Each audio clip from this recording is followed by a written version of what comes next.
I wanted to speak to everyone on campus and thank you so much for your cooperation this last week as we try to contend with this remarkable experience of living through a pandemic.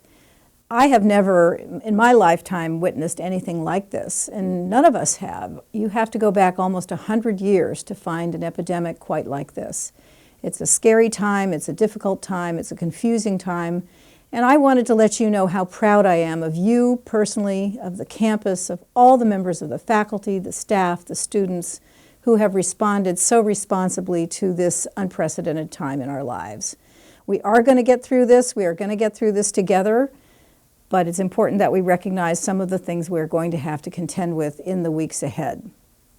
First of all, there's going to be enormous disruption to your routine. There is no way around that. We're starting to see transit slowdowns, the restaurants are closed, the bars are closed, and there's a reason.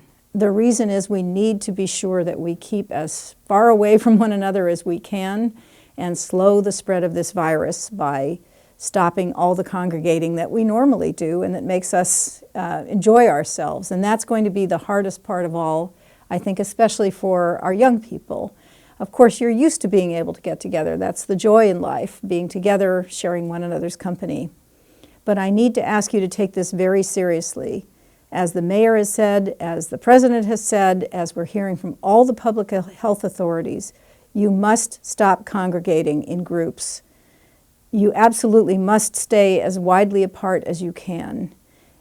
It's important for you to recognize that although young people tend to be asymptomatic, they are carriers of this virus. And for all those people you love in your family, your parents, your grandparents, older people that you cross on the street, you could be exposing them to a dangerous virus if we don't pay attention to these very strict rules. This is the same reason we are now asking you not to come to the campus. We are going to have to start closing down buildings. We're going to have to start, we have already started emptying the dormitories. And the purpose of this is, again, to keep as much distance from one another as we can to slow the spread of the virus.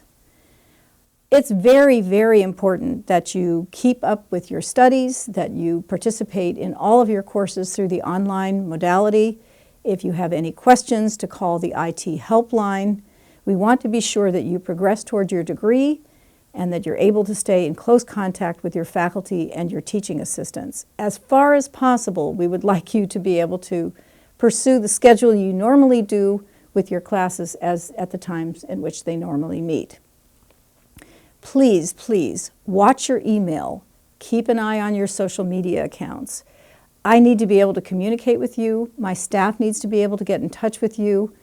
If you don't watch these sources, we have no other real way of keeping in touch with you as we begin to disperse far and wide. And we do want to be able to keep you as up to date as we possibly can. I know you've heard it 1,000 times, but please watch for all the public health protocols and follow them carefully. Wash your hands frequently in hot water. If you need to sneeze, sneeze into your elbow or into a Kleenex and throw it away immediately. Try to stay away from touching surfaces that you can avoid. You're going to have to stay away from public transit as much as you possibly can. Just be as careful as you can in following those protocols. They are there for a reason, again, to protect all of us. With all of these warnings in place, it sounds like a draconian time, and it is. But I want you to know we are going to get through this. We are a community that cares enormously about one another, and we always will.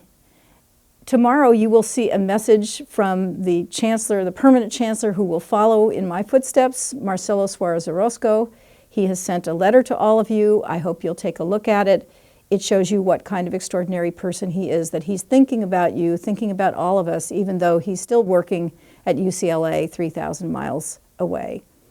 I will stay in touch with you through email. I will record these messages from time to time as I can, but mainly I just wanted you to know how much we care about you, all of you, students, faculty, and staff, how grateful I am for your willingness to follow all of these rules, and to wish you and your family good health. Thank you so much.